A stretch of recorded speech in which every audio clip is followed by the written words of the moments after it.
earlier today here at the church, the school, we have this preschool Mother's Day Out program. The school had their Christmas program. This is always a big event.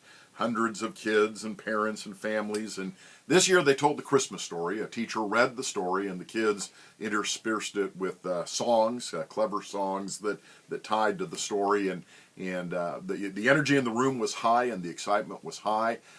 As I sat in the back watching the spectacle unfold, I was reminded of how compatible Christmas is with children. You've heard it. Christmas is for children. That's something that lots of people would argue, and I wouldn't argue with that. However, I also think that Christmas is for adults.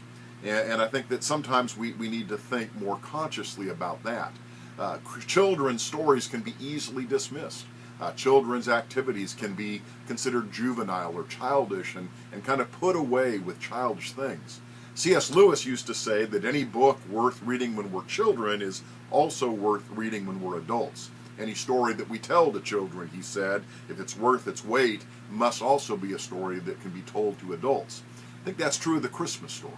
The edges of the Christmas story that can be told so fancifully to children becomes in the hands of adults in a world like ours, becomes a story of promise and of hope in the face of agony and anguish.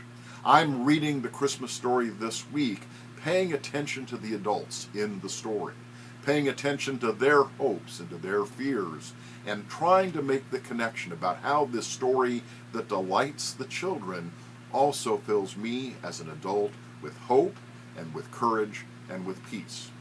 And I invite you to do the same thing.